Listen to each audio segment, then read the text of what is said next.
I am Jasmine Cacho, bringing you this week's burning issues and the hottest news here on News Force Weekend. Here are today's headlines. The ICT announces no extension for SIM registration deadline. DOH disregards re-implementation of face mask mandate despite increase in COVID-19 cases. COMELEC to print additional 1.6 million ballots for BSKE 2023. Civil Aeronautics Board announces lowered airfares due to decreasing fuel surcharge. BSP reminds public to be wary of credit card scam.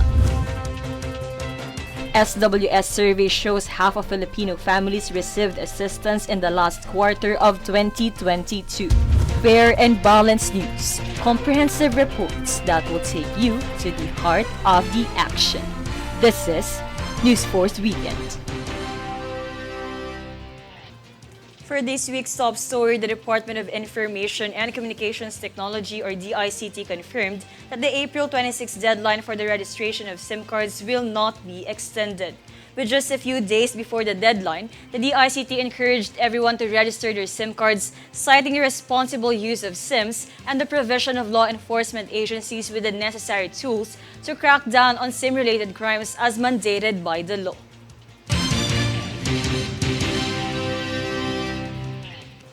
In a related report, according to the Department of Information and Communications Technology, or DICT, the actual overall number of active SIMs is substantially smaller.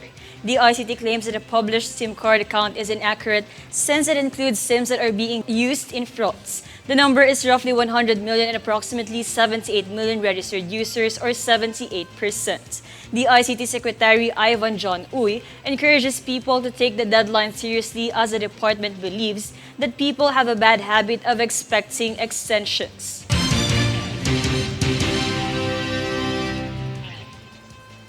For health news, the Department of Health, or DOH, has warned Filipinos to eliminate potential mosquito breeding grounds since dengue remains prevalent even during the dry season.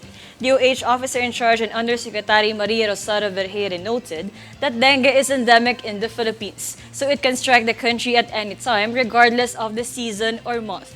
According to the recent DOH data, there were 27,670 dengue cases reported from January 1 to March 18. The absence of water supply during this dry season, where people save water in pails and basins, serves as a typical cause of dengue illnesses.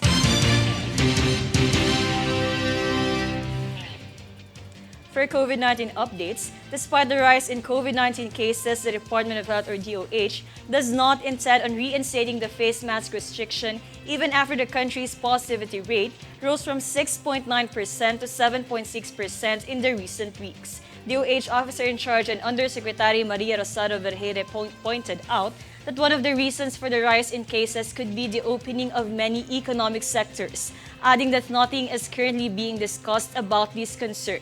Meanwhile, she urged the public to wear face masks for protection, especially the elderly, persons with comorbidities, people in crowded locations, as well as those in settings with poor ventilation. She also noted that the country's healthcare system is prepared to handle cases of COVID-19 that requires medical attention.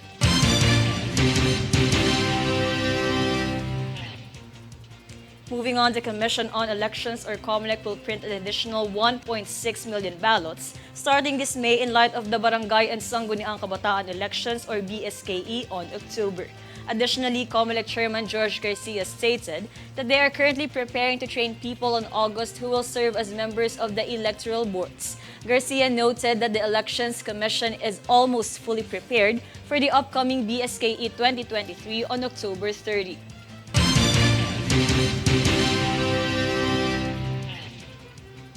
Separately, starting on May 2, a new system for ticketing will be introduced in Metro Manila to enhance the effectiveness of transportation and traffic management scheme. Daniza Lopez has the full details.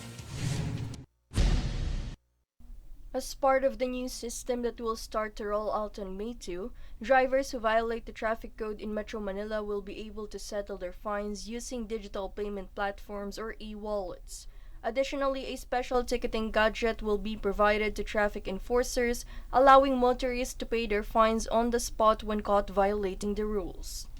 Aside from easing the payment of fines, the new system is also anticipated to hasten the recording of traffic violations in Metro Manila. According to Metropolitan Manila Development Authority or MMDA Acting Chairperson Romando Artes, the introduction of the single ticketing system is also expected to reduce instances of extortion by traffic enforcers on motorists. The MMDA has procured body cameras that are linked to the command center in real time. Before a traffic enforcer issues a ticket, they will inform the motorist that they are being recorded by the body camera, which is being monitored in the command center. For Golden Nation Network, this is Daniza Lopez.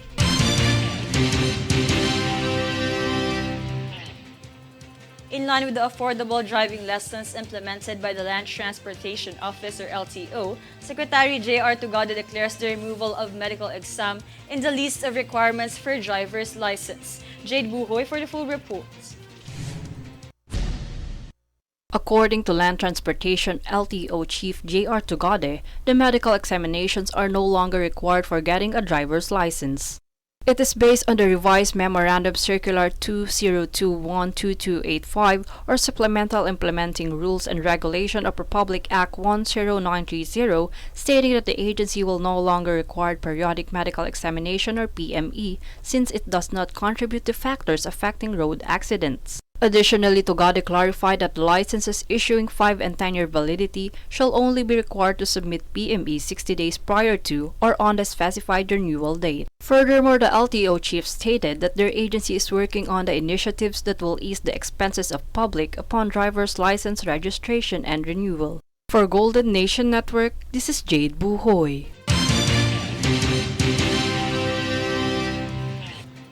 Coming up next, a News Force Weekend. Civil Aeronautics Board announces lowered airfares due to decreasing fuel surcharge.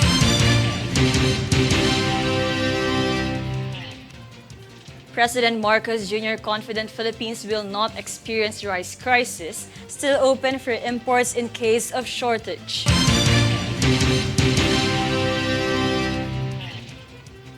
Makati City Local Government Unit issues warning as heat index reaches dangerous 44 degrees Celsius. Stay tuned for more stories and reports when News Force Weekend returns.